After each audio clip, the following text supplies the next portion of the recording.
Hello, welcome back. I'm Michelle Morris and this is After Addiction. Thank you very much for joining me again today. I am a hypnotherapist. I'm also in recovery. I've also been an enabler, codependent.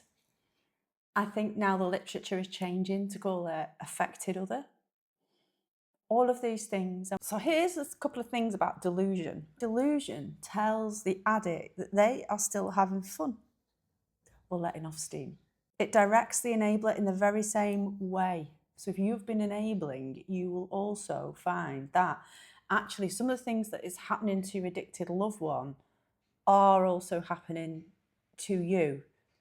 The neurochemical changes in the brain of an addict can be very similar to the ones that are happening to you if you are enabling your loved one to take drugs or use alcohol excessively.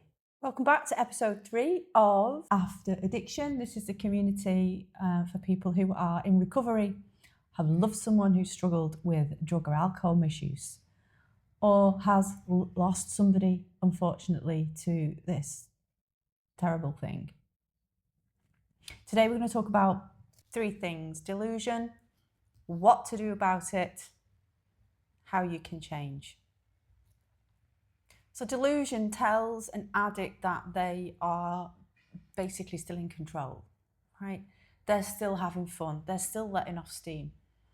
There are 4 stages to addiction that we know about. Let's talk about them.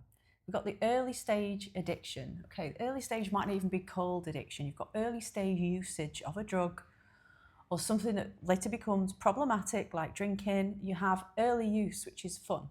Okay, people are letting off steam. Let me tell you what else is interesting about the first stage. If their use is mainly social, or it's on days off, or they are letting off steam, then of course you're not yet dealing with an addict. So, becoming an enabler is something that kind of happens gradually, a bit like the addiction can, There's not many people who start going to the pub on a Friday night who know they're going to be an alcoholic, for example, or someone taking a bump of cocaine recreationally. Why is it that some people can leave it alone for months at a time, years at a time, or just when somebody says, you're a bit of an idiot, they can just then leave it alone. But the rest of the population cannot, or they find it very, very difficult. Now, the thing with delusion is it gets more complicated in the middle stage of drug or alcohol misuse. This is very clear, okay? The addict doesn't perhaps at that time realise that they have a problem, or if they do, they're stuffing it down. When you realise you're taking too many drugs or drinking too much or watching too much porn, staying on video games too long, eating too many pies, it doesn't really matter what it is. It's what's happening to the dopaminergic reward system that's important. The brain learns, this is interesting. It may not even like the outcome, but it is interesting and it will want to do it again. In the early stages, of course, drug use, alcohol use is such good fun for most people, for many, many people. Otherwise, why would they carry on doing it?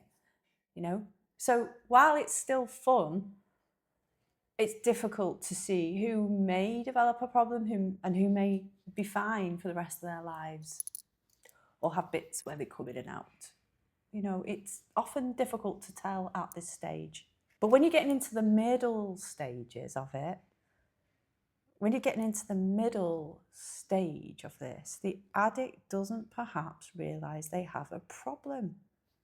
And if they do, they're stuffing it down with drugs, alcohol, food, whatever it is. You see, this is interesting because the enabler or the person in the life of someone whose life is going into middle stages of use, problematic use, maybe even dependency, then what's happening to the person who loves them may not be obvious because they're not letting you know.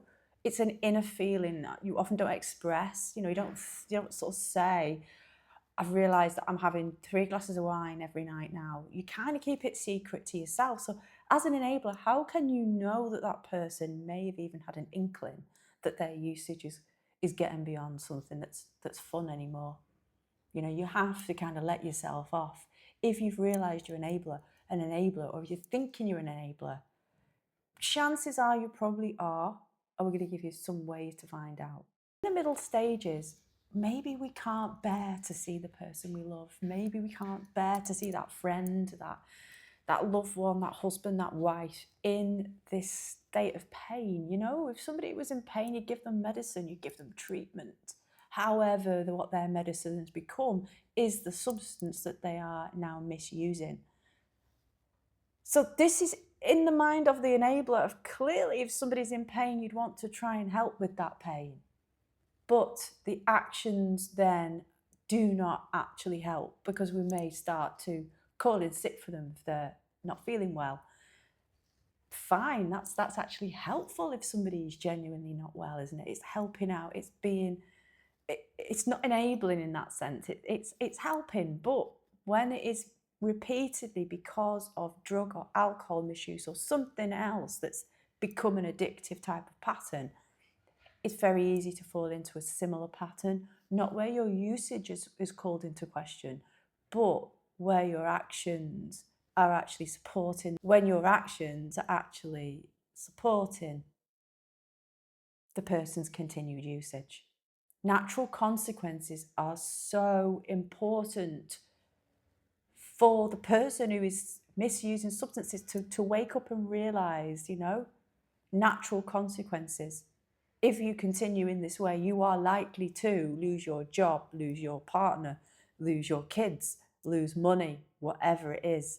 So to keep bailing somebody out or keep supporting them while that is happening, you know, so it continues on its own trajectory, then in fact, you are enabling, you are no longer helping that situation, you are perpetuating. And if you just looked and basically the word I'm going to use today is redirection. If you can redirect that attention to yourself that you were formerly given to the addict, then everybody is likely to be much better off. Now, these are no guarantees. There are no guarantees here. However, I know from working with people in the therapy room, this can be really important. Understanding they're enabling. 3 tips I can give you as a therapist. First of all, when somebody rings me, this happens so many times, but obviously keep calling me. Somebody calls me and the phone call is 10 minutes. Somebody calls me and their call is around 10 minutes and it's all about their son, their partner, their friend, their colleague. I want to support them because. And actually, what happens is, I kind of generally get the sense in that phone call that if the person they're ringing about is not ready for the help, I will ask them to call back. I'll ask them to pass on my number, pass on my details, and when the person is ready, they can call me themselves. Generally doesn't happen. The other thing I do is listen out, because potentially a more fruitful redirection of that money or that resource might be for the person to come in themselves and find out all about how their behaviours are not actually supporting the person who's struggling, and it is draining them. You phone me up, tell me about a relative or a friend who has an addiction problem, my concern is going to be for you. My concern first and foremost will be about the person making the call. You know, if you want to spend 10 minutes on a call with me, please get in touch. We can talk about whether it's you or whether it is somebody that you love who's struggling with addiction.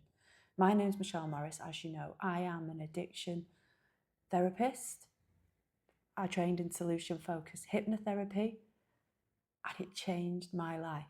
As we can't bear to see our loved one in any predicament, we carry on covering up for them for far too long.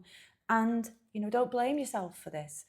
Love and enabling are very, very similar in a way, but enabling is harmful. We've all learned about tough love. You know, we've all learned about tough love. The reason we have the saying tough love, or the reason people do tough love to others, is that sometimes it works, you know. If they're in your house, what do you do? Because if they become homeless, will their predicament get worse? And in some cases, unfortunately, it does. But their lives are not ours to gamble with, are they? Our life is important to us, and we should look after ourselves first.